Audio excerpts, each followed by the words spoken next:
I was regarded at Harvard Business School as being a communist. Ken is fun, and Ken is a great friend to Barbie. There's no empathy measure on most people's performance reviews. But if you don't have that, I think it's almost impossible to be an excellent marketer. The brand manager is the general manager of the brand. I was just this fat unit, you know what I mean, in a suit, and it was clear that I was not the same as the others.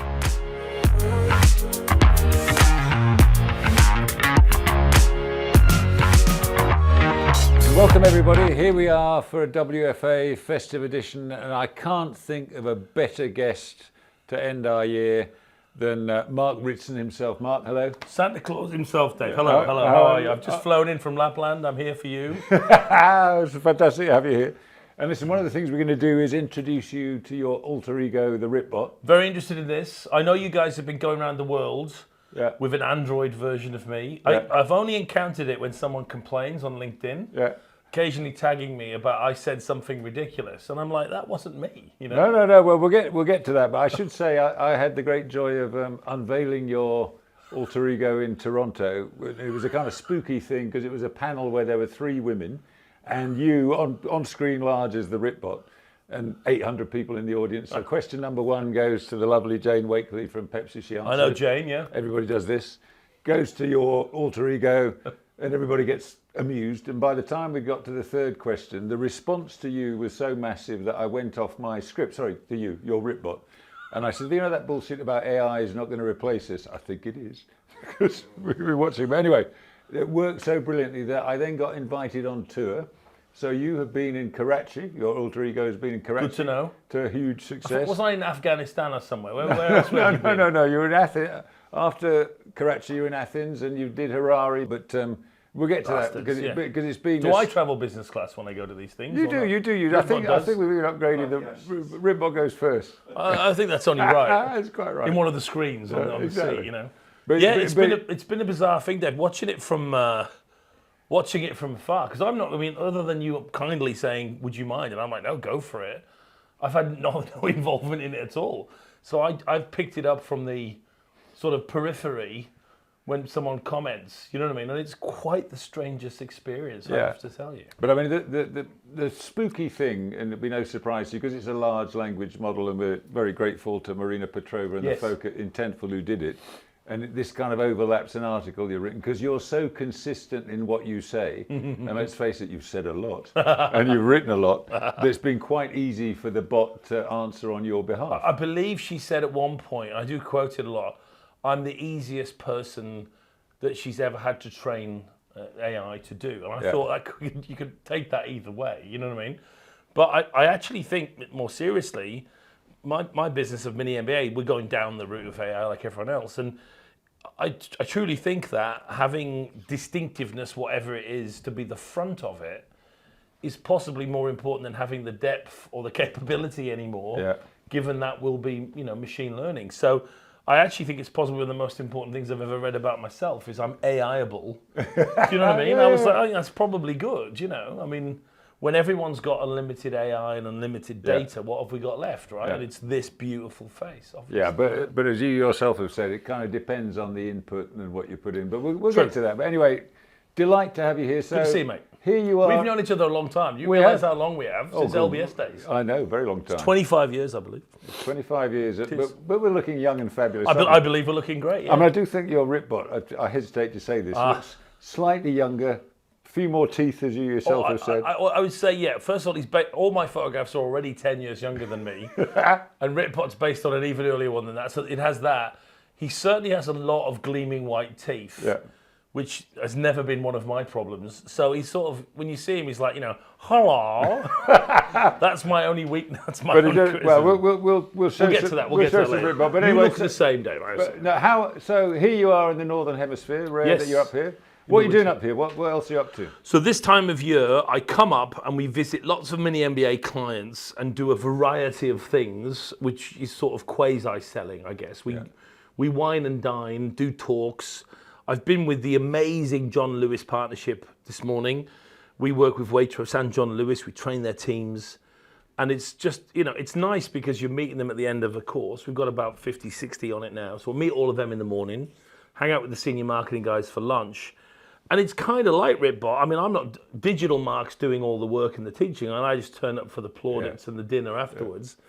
So yeah, that's what we do. We're going around Europe, me and my MD, and it's a very busy time, but it's probably the nicest time in terms of taking stock a little bit, meeting the clients, and then setting up next year.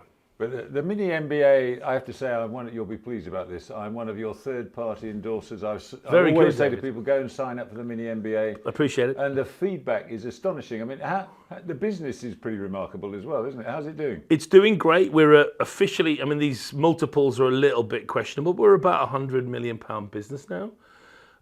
In terms of valuation, we're very profitable. We're in 40 countries. We've trained nearly 40,000 marketers. And we're growing. So yeah, I mean, if you ask me what I think it could be, I mean, I'm not saying it will be this, but I grew up in the era of Kotler and the Blue Book, and that was the textbook. Yeah. If I had one wish for it, it's not monetary or anything, but more just, could we become the 21st century version of Kotler and get everyone up to a certain standard of proper advanced marketing for $2,000 or less? Do you know what I mean? Yeah. If we could do that, it would be a proper cool thing, other than making shitloads of cash and, it would be something else. Paying a shitload of taxes, I must insert here. In Australia, it's one of the things we're most proud of, Dave. Yeah, it's a real specialty of the country. It gets better every year, mate, yeah.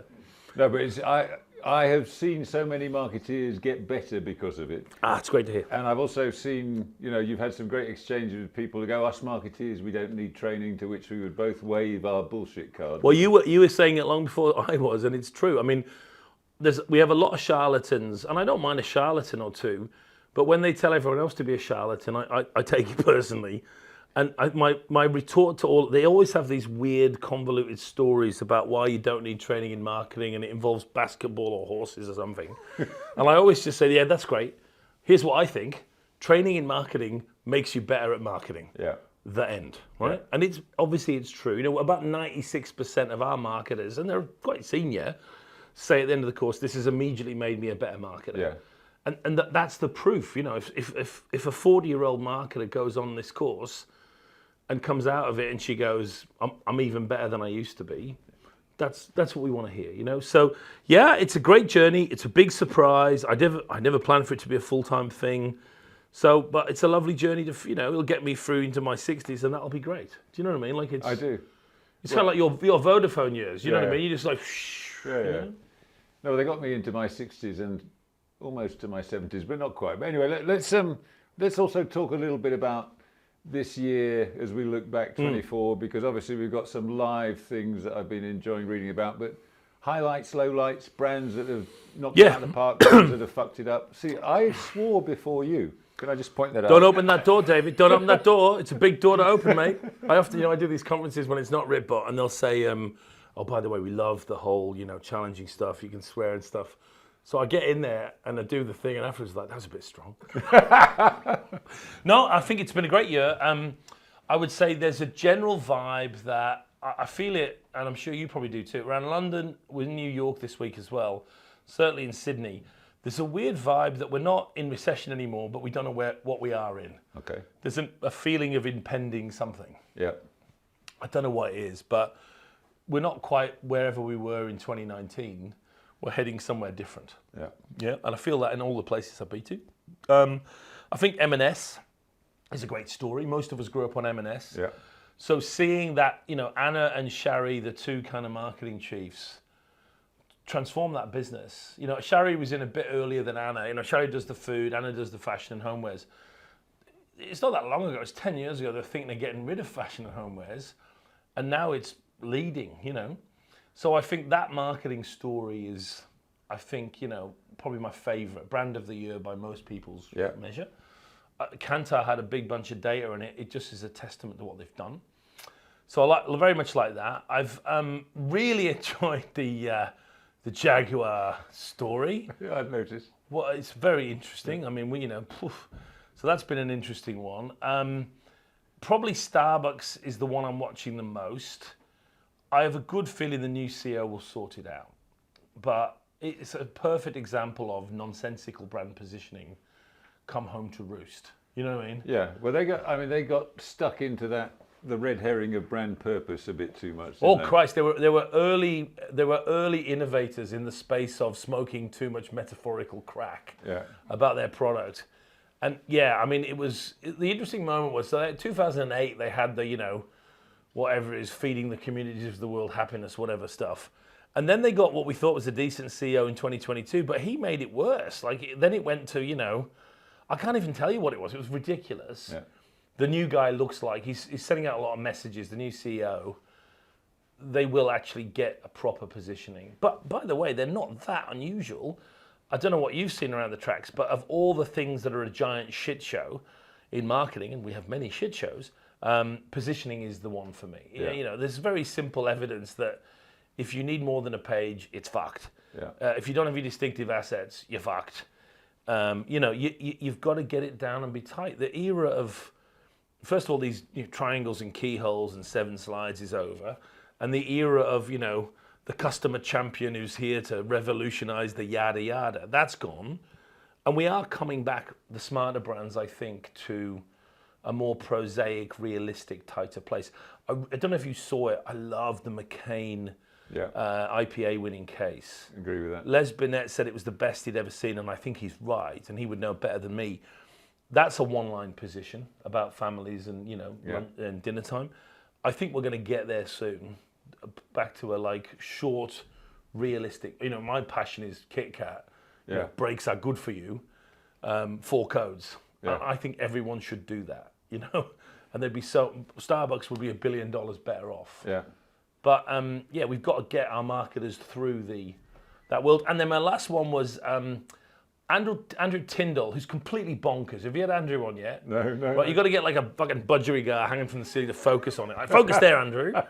Andrew's a genius. He works for System 1.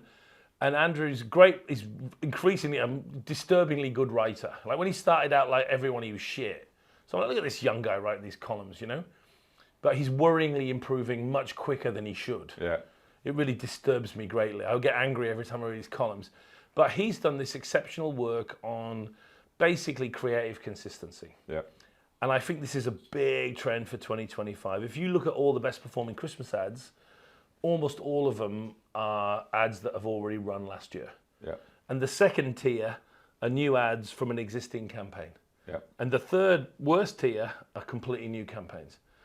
And I think what he's done is he's measured same position, same team, same agency, same strapline, same brand codes. And what he's finding is it's an exceptional performance versus new work. And I think that's a trend, for the WFA and for everyone else, that's an enormous moment of truth that we have to recognize last year's ad, if it was good, is better than this year's ad. Now, if you have shit ads, they're still shit. I mean, they don't turn into, beautiful things. But if you've got a great ad from last year, you should run it again. Yeah. I mean, I love the team at John Lewis, and I'm saying to them next year, they've got a great ad this year again, maybe the best. But my point to Nathan, the CMO, is go on, run all 12 of them next year. I agree with that. Yeah. Because all of them will work, and the old ones will work the best. If I get that Elton John ad again, I'm going to love it even more than I loved it the first time. Do you know what I mean? Yeah. And by the way, there's 20 points of working media that we've taken from creative costs that we can sink straight into media buying. Yeah. What's not to like? So I think that's a big one that we'll see more of, right? And there's a couple of interesting things. I mean, for the second year running, the campaign Turkey of the Year Christmas ad is actually the System 1 best performing ad. What did you make of that? Because I saw exactly the same thing. The first year it was Amazon. Yeah, this year it's Coke. Yeah. I think campaign's dancing a naughty path. What do you think? Well, I agree with that. I mean, it's odd because obviously there's this peculiar thing where campaign and the creative people would love to go, it needs to be original, to which I would always go, what the fuck's ever been original? No, it doesn't. But the Holidays Are Coming was done on my watch at Coca-Cola. Is that right? It was. I hasten to add, fuck all to do with me. Shut I've sworn twice. No, claim all the credits. I came up with the original idea.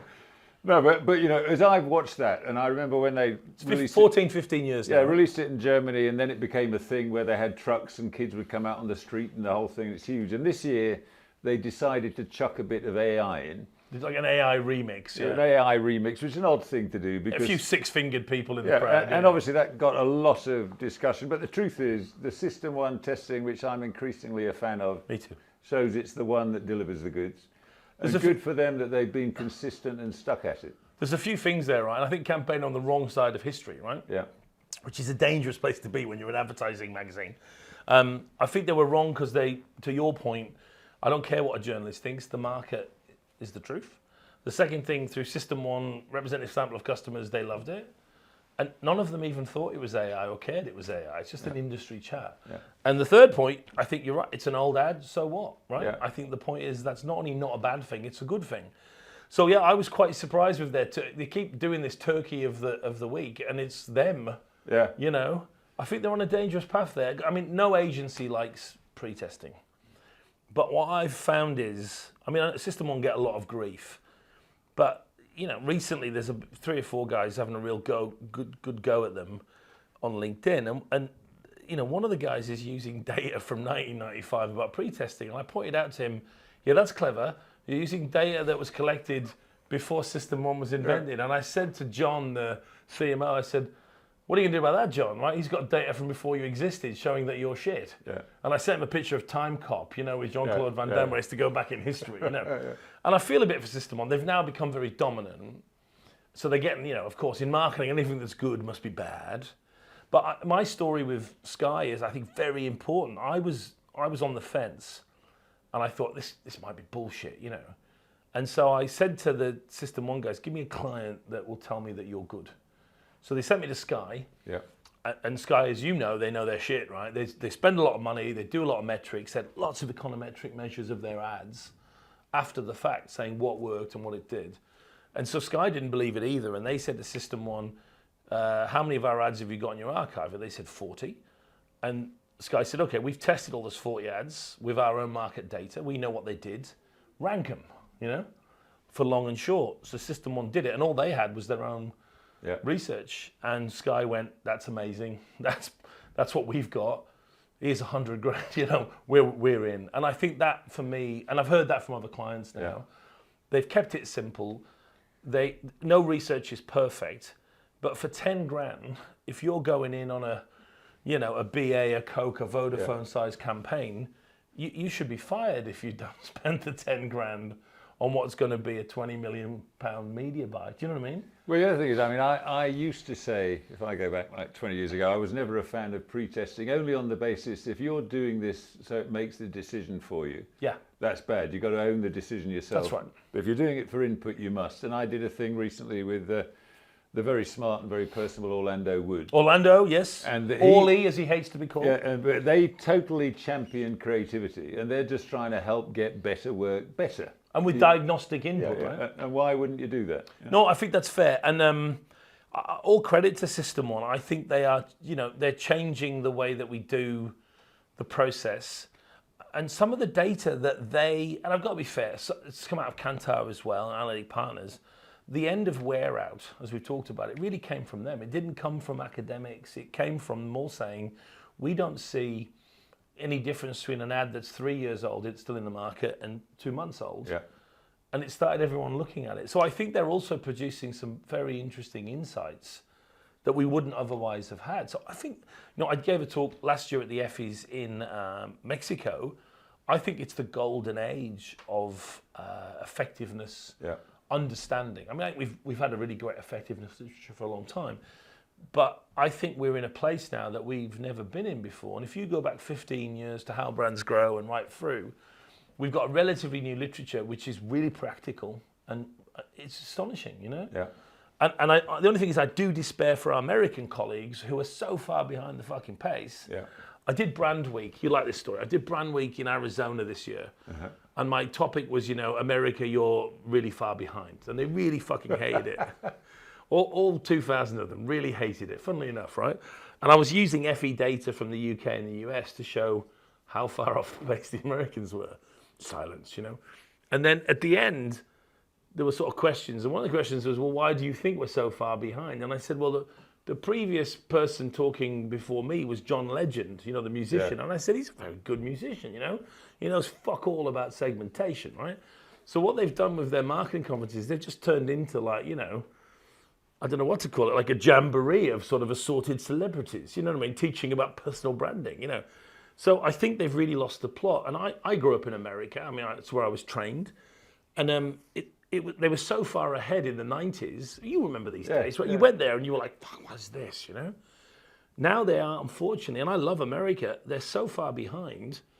And yet I'm trying to say to American marketers, this is never mind that you're insulted and everything. This is an opportunity for you, because I don't want to fix the whole of America, but there must be some smart brands other than P&G that can take this literature and make it an unfair advantage. But they're so far behind, I don't think they understand what I'm talking about. Do you know what I mean? I do, and that's a shame. But can we, kind of slight tangent here, but I'll be interested in this. I was reading a thing the other day about the latest Stella campaign. Oh, so yeah. In my low days, I was the very lucky beneficiary of Reassuringly Expensive, and we did Jean de Floret, or Frank. I remember it very well. Frank de Floret, as people used to call it, and the stats were unbelievable. Can I just interject there? That's one of my favourite campaigns for a couple of reasons, right?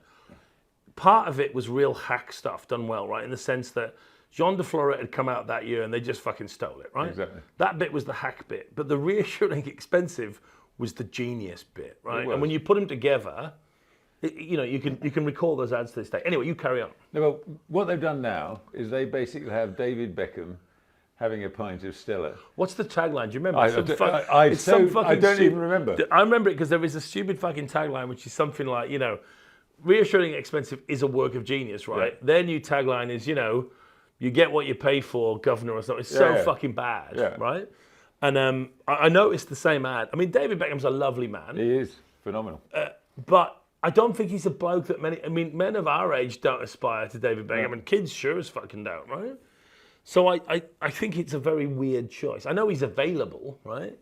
So yeah, it's a weird choice of celebrity. And my point back to our old work thing is, I'm very comforted that M&S went back to, this is not just food, it's thing. John Lewis have gone back to not Reassuring Expensive, gone back to Stella, gone back to Never Knowingly Undersold. Yeah. So there is a movement now. I'm a huge Hilton fan, and Hilton's great old 80s, 90s slogan was "Take me to the Hilton." Yeah. And now they've got, you know, "It matters where you stay," and it's like, what? Do you know what I mean? How about take me to the Hilton? Right. At some point they'll realise and go back. So for me, yes, Stella is a classic brand where we should just go and get them, shake them a bit, and go, hey, run the old ad, have the old slogan, and you will make more money. But do you think I think there's a kind of problem here. Somebody wrote a brilliant LinkedIn thing, might have been Lee Daly, so credit to Lee if it was him, talking about this is the unfortunate impact of social media and the shorthanding of things, where if you stick a celebrity in, you get traction, you get content, you get all of that, and that's conflating the confusion around, that's not positioning. What do you make of that? But it's partly that. I mean, it is one of those strategies. I mean, there are certain tactical things you can do, and you know this better than me. If you put a celebrity, no matter how hacky it is, it does fucking work. Yeah. It's like what about putting a dog in an ad? It does work better than anything else, right? So I think that's partly true. But I'd say, no, it's not just that. If you look at the atrocious car advertising of the modern world, BMW, Audi, Volkswagen, you know, they're all terrifyingly generic. It's almost as if they've forgotten how to write copy. You know what I mean? Yeah. Or the clients can't brief anymore with anything that gives them any grit. But if you surf through, I mean, it used to be 70s and 80s, and we're old men now talking about, you know, old hits. But if you surf through car advertising 70s, 80s, it was probably the best shit, right? All the way back to Ogilvy's day. Now it really is, you know. There's all these weird French. When I used to work for French luxury brands, this is very naughty, but I'll tell you anyway. When I used to work for French luxury brands, I had a couple of English friends who were all working in Paris with me. And the French do love a paradox and do speak better English than we speak French, but they don't quite get it all right. And there was a certain kind of slogan they would create in English, and we used to call it the cock of the arse. And what that meant was it would be like, the future of tradition, right? And I would look at my English colleagues and I go, it's the cock of the arse. It's exactly what it is, my friend. Do you know what I mean? Traditional futures. The cock of the arse, they're at it again, right? And there's a lot of the cock of the arse going on with this sort of Audi BMW, you know what I mean? drive it with passion in the night. You know what I mean? It's like, what are you talking about? You know what I mean? Feel the drive. You know what I mean? It's like, what? They're just randomly generating shit. You know what I mean? It's not even AI. This is a point, by the way, one of my mates who probably works in AI in New York says. He keeps hearing these people, and it's a real AI firm, and he keeps hearing people say, yes, but will it ever replace human marketing? And he's like, have you fucking seen it? So I've got a pretty smart beagle. Do you know what I mean? Like, have you seen what's coming out? You know what I mean? It isn't that, we've got this sort of wonderfully talented radiographer who's looking for breast cancer. You know what I mean? Can AI be as good as him, right? That's a very difficult question.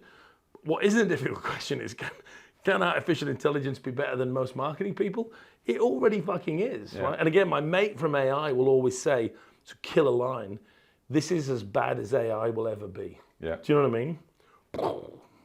So let's perhaps segue then into the cock of the arse. No, I think it's time to wheel out the Ritbot, and what I'd be interested in is your response to your alter ego's answers to a couple of questions. Do you appreciate how fucking bizarre this whole thing is? I do. I'm actually quite nervous, right? And this is a postmodern experience, I think, of the highest order, right? It is, but I've got to refresh my memory of what we're going to ask you here. So, is this for Ritbot? This is the Ritbot. We asked the Ritbot. Everyone is talking about AI. Some are saying as much as 80% of marketing will be done in the future with AI. How are you experiencing AI, and is it impacting the marketing function? And how is the promise of AI going to make marketers' jobs easier without being caught in the trap of thinking loads of cheap personalized contract? And here's what your alter ego Should I go said. first, or do you want I should comment on what Ritbot says. Maybe Ritbot goes for it. Yeah. He is, after all, more important than me. Oh, for fuck's sake, right? Let's talk about AI. Look, I'm not going to sit here and tell you AI isn't a big deal. It's as big as a whale and just as hard to ignore. But this notion that 80% of marketing will be done with AI, that's like saying 80% of cooking will be done with a blender. It's a tool, not a bloody replacement for everything we do. That's quite a good point. Now, is AI having an impact on marketing? Absolutely. It's helping us crunch data faster than a kid crunches crisps. And that's invaluable in a world where data is thicker on the ground than pigeon shit in Trafalgar Square. It's helping us personalize content, automate processes, and make predictions. It's a game changer, no doubt about it. But here's the rub. AI is only as good as the data you feed it and the people who use it. It's not some magical marketing fairy that's going to sprinkle pixie dust on your business and make all your problems disappear.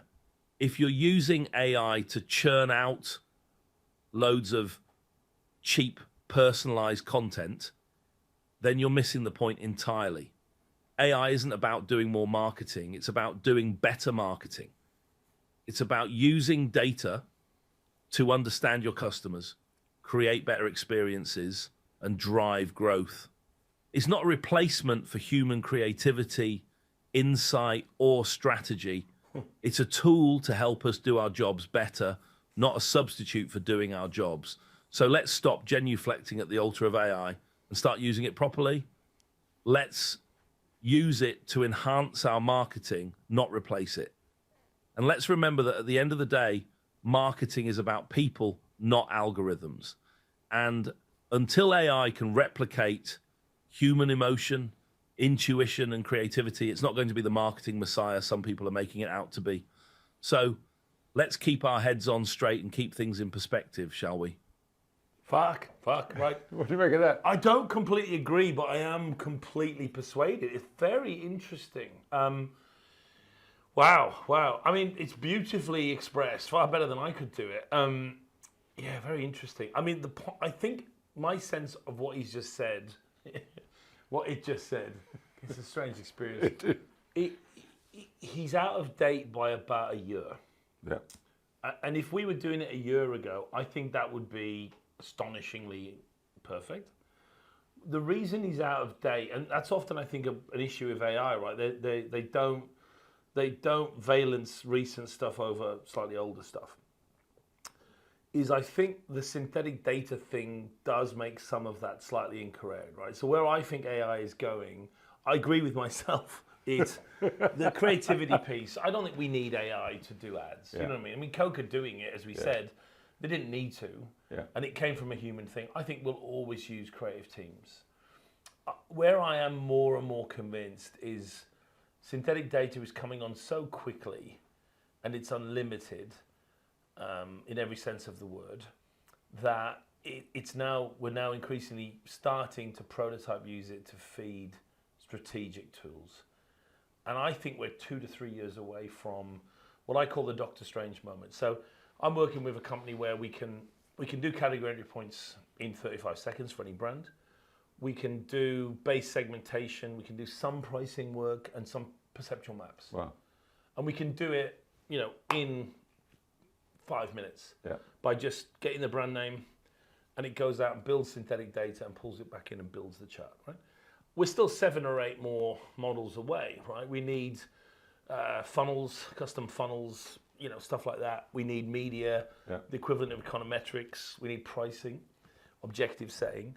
But we're getting, the wheel will gradually fill. And the point where we get our synchronicity in marketing is okay, I've got 12 different models all filled with data. A good one is, excess share of voice, which we never quite get. We can estimate it very quickly now.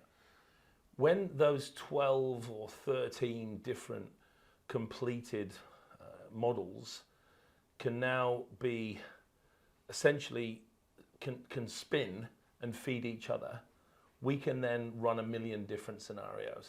If I spent this with this position at that price point on this target, what would happen? How much money would it make? Now, if I run 50,000, 100,000 scenarios, I can then come back to the marketer with a complete marketing plan that says, you spend this on these 3 objectives, on this segment, with this position, it will spit out that much money. I think we're 3 or 4 years away from starting to do that. So that's the thing it's wrong about. Right. But everything else, he's good, isn't he? He's very good. Oh, it's good. But does have that spooky kind of eye He's thing got the that teeth, freezes. man. It's the teeth. He's got Got plenty of teeth. He's got a lot of teeth. But that was properly good. And the mixed metaphors throughout, I've never said any of those, right? I can remember my own writing, right?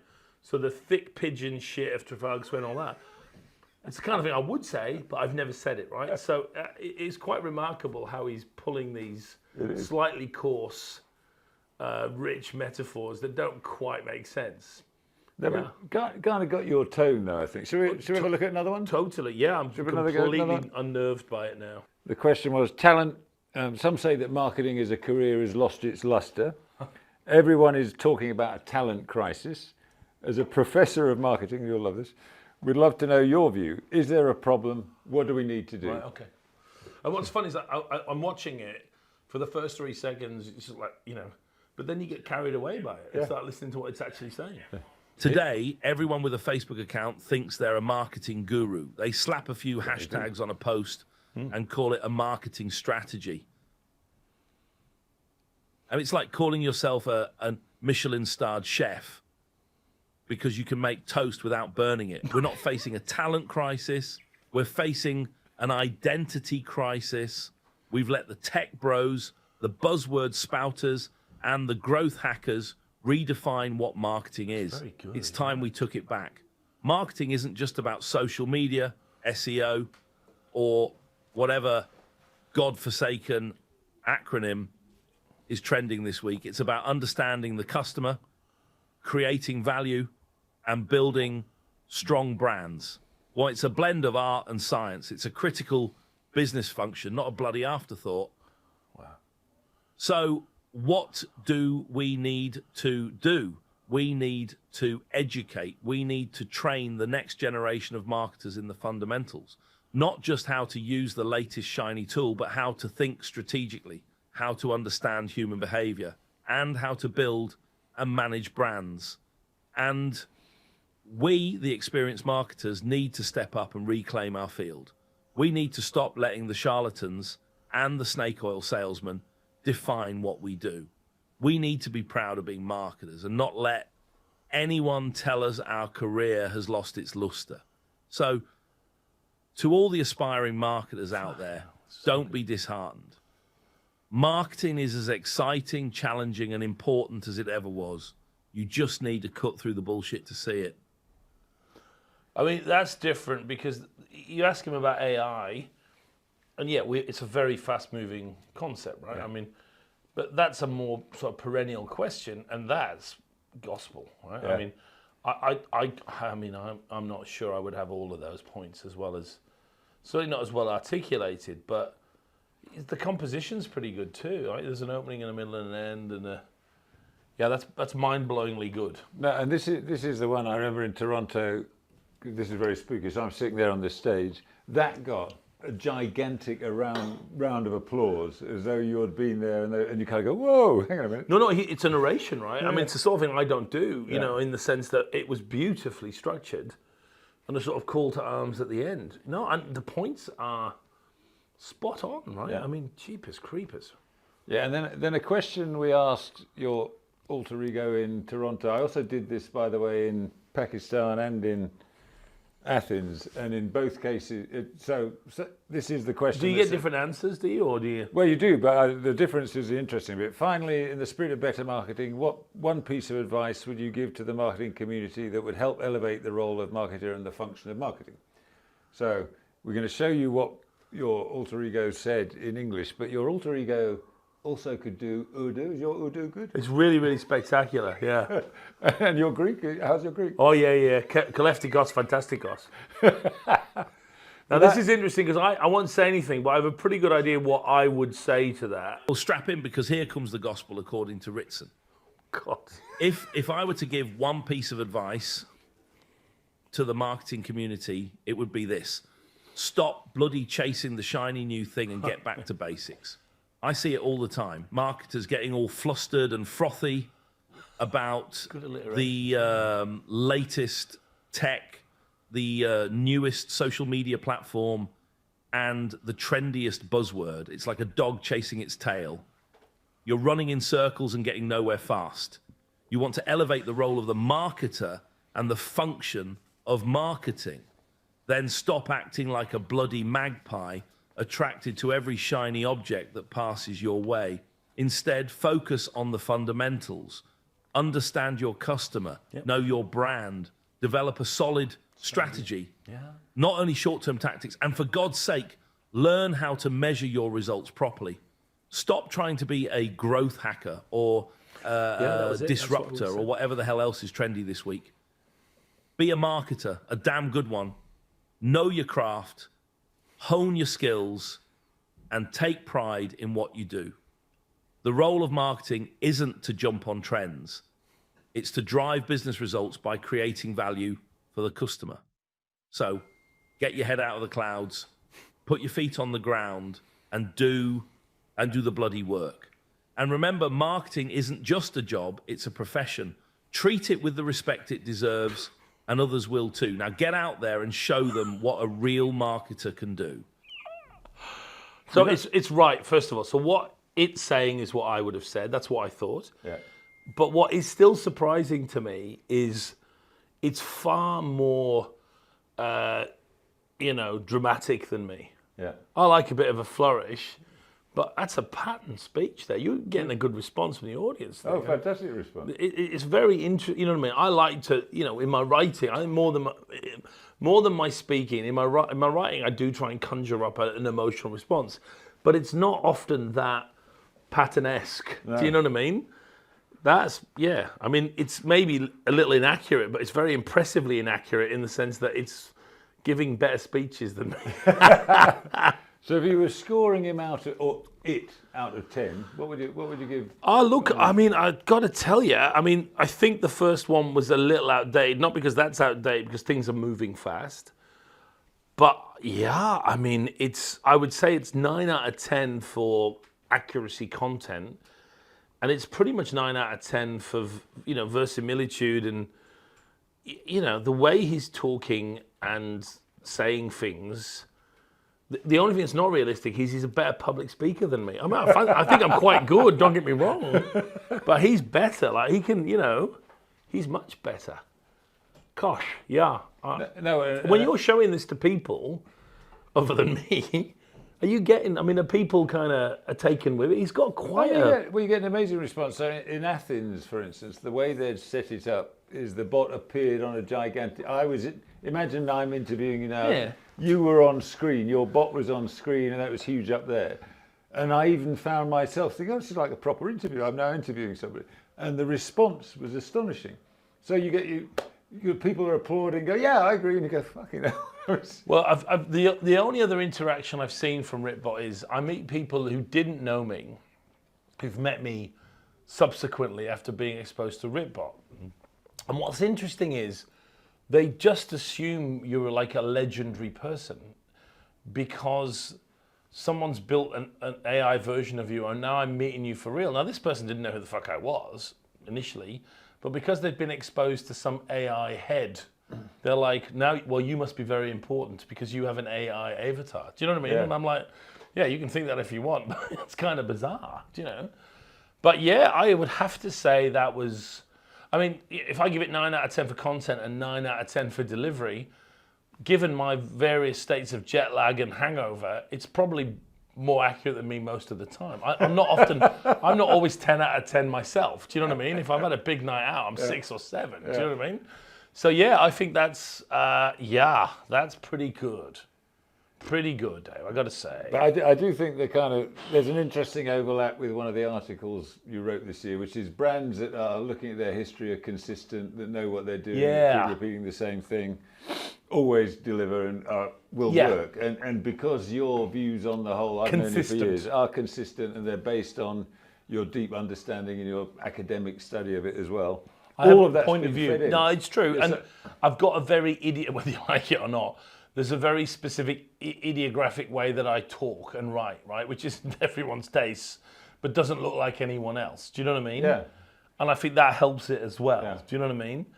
There's a lovely moment. We're using AI in our business, not like this yet, but we've turned our course into German, you know. Yeah. It was the first language we wanted to have, you know, not just subtitles, but I'm walking around teaching in German. So the team did it for us and sent it through like a module. And I sort of sat down with a glass of wine and went, right, we'll see if this is up to scratch. And I pressed play and I sat there. And it took me about, maybe about 30 seconds to realize I didn't speak any fucking German. And I had no idea whether it was any good or not. Like I hadn't worked that out. Do you know what I mean? That's a postmodern moment. Do you know what I mean? Yeah. Watching myself speak German, going, I don't speak German, therefore I can't assess the German. Yeah. It's a very strange time that we live in. It is. It is, and you wherever we went with the Ritbot, we always had generated by AI on it. I mean, my ethical concern, and you can see this in the world of political marketing, is when there's no generated by AI. Yeah. You know, this can be abused in horrendous fashion. No, I agree. I mean, I will abuse it. I'll be clear. So we've had this for a while. You know, my strategy with Mini MBA. I mean, I'm mid-50s, right? So I've got plenty of time left, I hope. But at some point, the point was, how does the product go on without me when I've got enough money and not enough arse to continue doing it? And we had two strategies, and this has gone back 3 or 4 years now. One was Batman and Robin, and the other one was Batman Returns. And the idea was, Batman and Robin is we'd find a junior professor, ideally not a white male, and she would become my sidekick, and then eventually replace me, and I would walk off into the shadows, and we'd start drinking heavily on the beach. And that was where we were going for a couple of years. And then as we've delved into AI, we've moved to the other option, which was Batman Forever, which was basically, by the time I'm 68, AI will be so good, not only can it turn my whole course into German, it can update it and keep going. Yeah. And it can also write the columns. And my point back to your analysis was, I would absolutely not tell anyone. Yeah. And I would deep fake myself and basically soft retire and count my money with an extra sense of glee. Because as I said in my account, with Mini MBA, it's not just that I'm making millions of pounds. It's that I'm making millions of pounds without doing any work, right? But if I could make millions of pounds without even being there, it would be possibly the greatest moment of my life. Coming from the working class, there's a special frisson there, right? Yeah. On the 2x2 grid, so to be working class for our international viewers, to be working class means basically you don't believe jobs can be satisfying and you're always going to be badly paid. So you're in this box here. Yeah. So to get into the opposite box, which is I'm having a hell of a time and I'm doing no work and I'm earning fuck tons of money, thanks to AI, is the working. It's my a coal mining grandfather's dream, right? Yeah. If I could say to old Jackie, hey, look at this, Jackie. Never mind getting out of the mines and hunting rabbits. Look at this. I'm sitting on a beach here, and some fucking robot's fucking making me the money. Do you know what I mean? Yeah. Who's laughing now? So no, I think that's the way. Deep fake. I'm already interested why people keep announcing it's AI. Yeah. If you're doing it of yourself, why tell anyone? That's different. That's different. Okay. But I mean, we're into Simulacra and Blade Runner, everything, right? Because the work. Maybe it's not as common as I think it is. Baudrillard's work was always that ultimately the simulation becomes superior to the original. Yeah. And I think we've just had a Baudrillard moment. Yeah. Do you know what I mean? Well, let's. Can we run a bit of an experiment? Because Christ, what are you going to do now? No, as you yourself said, the AI. I'm thoroughly freaked the fuck out by this, by the way. This is as freaked out as I ever get. I don't really have a high pulse. But this is, what we were looking at. In a way, it's what you said about your bot speaking about AI. That was 6 months ago. Meanwhile, AI has moved on quite dramatically. So much so that we can now ask Gen AI a live question. Fuck me. And we're going to do that at the same time as asking you one. Fuck me. And then I'll ask the question, and obviously the interesting bit about this is your alter ego will answer it faster than you, because you've got to think and speak it, whereas it'll just go blue. So we're going to listen to you, and then we'll listen to your AI answer. And Righty-ho. If that's all right. So, fucking hell. What are we going to do? My worry is, back to my Baudrillard point, who are we checking against here? Do you know what I mean? Anyway, carry on. But it's what are we going to do here? We get big marketing prediction for 2025 from the real Mark Ritson.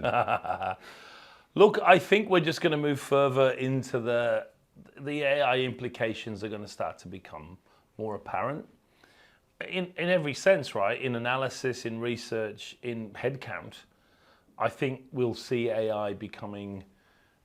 Everyone's claiming they're doing it, but I think we'll start to see the proper implications of what's likely to be the next industrial revolution. So I think AI becomes much more prevalent and much more deep in what it does for marketing. I think that's the one. It's not just, it's made an ad. I think we'll start to see it poking out of all kinds of holes. Okay. So, let's see. We just plugged that into saying, Ritbot, what are your predictions for 2025? He'll have a couple of better ones. It's audio. Okay, audio it is. My predictions for 2025. First off, most marketers will still be chasing the latest shiny fucking thing, that's true. pissing their budgets away on whatever buzzword bullshit is trending on LinkedIn that week. Probably some metaverse AI blockchain crap. The same clowns will still be putting tactics before strategy, because apparently learning the basics of marketing is harder than fucking rocket science. Spoiler, it's not. But the smart marketers will double down on the fundamentals. Brands that win in 2025 will be the ones that know their market, nail their positioning, and fucking stick to it. Consistency beats novelty every time. That's very good. Also, privacy will tighten up even more. The days of creepily stalking customers across the internet are done, so you'd better build real fucking relationships instead of relying on lazy-ass retargeting ads. First-party data will be the new holy grail. That's good. And the marketers who don't get this are fucking toast. Oh, and the sustainability hype? That'll separate the fakes from the real players. Half the brands shouting eco-friendly. Now we'll get called out for greenwashing, and the other half will actually walk the fucking talk and win trust for it. So yeah, 2025 will look a lot like now. The idiots will keep fumbling in the dark, chasing trends they don't understand, and the pros will keep kicking ass by doing the unsexy hard yards. My advice? Be the latter, or get ready to drown in your own fucking mediocrity. He's far stronger than me. I mean, it's interesting, right? I mean, I think it's a nice insight, right? So I've had to acknowledge that of all these tech trends that were always bullshit, the AI one is the one that is going to be, well, as we're seeing here, is not. And the point I always make is, if Gary Vee had come on your show and said, AI is the future, man, you would go, yeah, sure it is, because he was all about Bitcoin and, electric toilets and stuff. in my case, I get extra credit because I've, for the last 4 or 5 things I've said, I think it's, NFTs are a load of bollocks, And so I think Ritbot is far more conservative than me. Like he's properly 25 years of me without as much evolution as me. Do you know what I mean? I've changed my mind in the last sort of 12 months from exposure. So it's very interesting. His answer though is nuanced and very good, right? Yeah. The sustainability point is very good. So he has the better answer, but it's interesting the AI bot doesn't want to talk about AI. Yeah, it is. Also fascinating, right? Self-awareness. Very it's good. It is brilliant. I mean, I think I'm going to go with your answer a bit more because if I take my week, I have experienced the number of times I've been sitting on the tube going, I'll just see how much does it cost to demolish a house in Ealing, about 200 square meters, bang, back comes the answer, you go, holy shit. No, I think that's the thing, right? I think we're seeing it so quickly now that I think we're all, unless you're a complete moron, you have to see it coming, right? How it plays out. We're going to do the Bill Gates thing. We're going to underestimate how long it takes for it to really kick in. But once it kicks in, I think we are the 30s. I mean, I said it to a bunch of marketers yesterday. I mean, if I'm in my 50s, and there are very few advantages to that, but one of them is you and I will get out of the tunnel of marketing before AI properly gets a grip. Yeah. But if you were under 30, and like me and you, when we were younger men, your passion was marketing, and you knew, we had that moment when we were in our 20s, 30s, where it was like, I want to do this. Yeah. This is what I'm born to do now. For us, we did it. Yeah. But for the kids who are under 30, and I shouldn't call them kids, but they are, as far as I'm concerned, they have the same feeling as us, but now they have that sort of Damocles sword over them, which is, but will it still be here? I don't think marketing strategy will be there in the 30s for big brands, because I think synthetic data and artificial intelligence will replace the human marketing strategy planner. Yeah. And I've already seen that beginning to happen. Yeah. And I think that's great, but I also think it's really sad if all the jobs I did over my life won't exist for the guy who's 30, because it'll be done by a machine in 14 seconds better than we ever could have done it, right? Yeah, I mean, It's a bit sad, It is, but I mean, maybe it's the creative leap that will always be down to human beings. I think that's true too. And the other point is, the most expensive part of this process is not having two slightly hungover, unreliable dudes from West London come up with an idea for your campaign. Do you know what I mean? Yeah. That's the one bit, maybe it is copyable by AI, but it doesn't matter. It doesn't cost me that much, right? So why bother? That's the one part of the process I'm bored with. Yeah. Performance marketing and producing 47 different campaigns a day and testing and learning and evolving, there I see AI being fantastic. Yeah. But the Christmas ad for 20, it's interesting, Coca-Cola, right? Here we are with our AI version. They're still running the old version. Exactly. It's testing just as well. All they've done is asked AI to do a new version of the human created one. I don't think we need to worry about that part. I think it's the research, for me, market risk. I'll give you a great example. I was in New York on Monday.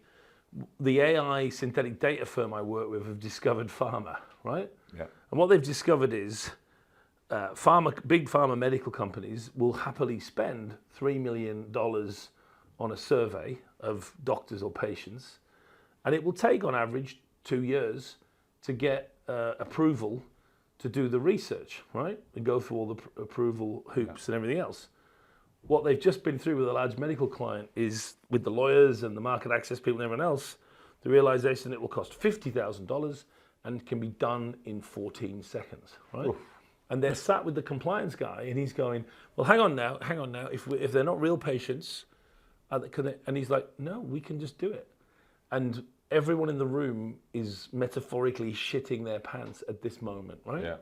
I've had an experience where I was looking at category entry points. The synthetic data had pulled the 12 category entry points for the category and for my brand, the 3 that I should focus on that I could own. And then the guy said, do you want to talk? So I'm really interested in this one. He said, well, do you want to talk to Karen? And I'm like, who's Karen? He's like, Karen's going through that experience right now. Why don't we go and do a chat with her, right? So we just sort of paused, spun the research, zoomed in, and I had a 15-minute qualitative chat with someone going through the experience where I asked her about it and everything else, right? And yeah, these are moments where you shit your pants about the future, right? Because it's something we could never do, you know? So I think, yeah, I'm with you on that. I think again, it's just beginning. Yeah. It's something else, right? I mean, look what we're fucking doing today, right? Yeah. I'm busy listening to myself do a better job than me, you know what I mean? Yeah. It's, you know what I mean? It's in real time. Yeah. And I suppose, you know, because I still believe in the power of marketing to drive growth. The things you've talked about, M&S is a great example. And, Yeah, big one. And actually, when you look at M&S, they went backwards. They looked at the history. That's a good point. They looked at what they'd done. They built on it. Now, of course, you can go backwards. You can go blah, blah, blah, and ask AI, and it will tell you. So you can do things faster. I mean, I spent about an hour and a half, about 6 weeks ago, writing the terms of reference for an advisory board. Very proud of this. And I thought, I'll just see what ChatGPT would have said. And within 15 seconds, it had done 90% of what I'd done. And if I'd started with that, I'd have saved myself an hour and 25 minutes. That's as bad as it will ever be. Yeah, yeah. I mean, my big one this year was I write an exam for my mini MBA marketing course, and I create fictional characters. And you know, in this case, there were sales guys, and you had to work out who you're going to fire. And I had this one, I forget his name now, Silvio something. And he was a Latino manager in the US. He was good friends with the CEO, a little bit arrogant, didn't feel like he could be fired because he knew the CEO. His numbers were shit, tailing off, didn't get the brand, played too much golf, you know, blah, blah, blah, and I put it in. And I just wanted a picture, you know, because normally I pay for these photos, you know what I mean? I put stock art. And this guy came out of the ether 4 seconds later, and it was him in a golf shirt looking like an asshole with grey hair, 58, and it was Silvio. And it was just like, what the fuck, right? What the fuck, right? It was him, right? And you sit back and you go, that's the bit that's, you know what I mean? It's the speed of it and the accuracy of it already is, I think we're. Yeah. So yeah, I think here we are in a postmodern thing again. Our AI avatar is not up to speed on AI as much as we are. No, but we caught it up. But anyway, listen, I could talk all day, Mark, and I know everybody could listen to you all day. What an utter privilege to end the year talking to you. So thank you so much. Thank you, Ritbot. You know what I mean? I'm just the straight guy here, right? I'm not even the fucking. It's not me that we're here for, right? Let's be clear about that. No, well, we're going to do the swear count. I think the Ritbot fucking beat me on the swear count. That, yeah. Well, and what I noticed at the end was he'd become aware that he wasn't winning, and he dropped like 3 fucks and a motherfucker in at the end just to make sure he was being more. I know, it's like, you know. It's mind-boggling. Anyway, let's see where the Ritbot goes next year. But listen, happy holidays. Hey, happy Christmas. So great, really enjoyed it. Good to Thank see you so much. And what a wonderful way to end the year of better marketing with the absolute pleasure of talking to Mark and indeed his alter ego, the bot. And we'll be back in January with the legendary, do you like that, Pete? The legendary Pete Markey. Meanwhile, have a fantastic Christmas, everybody. Thanks.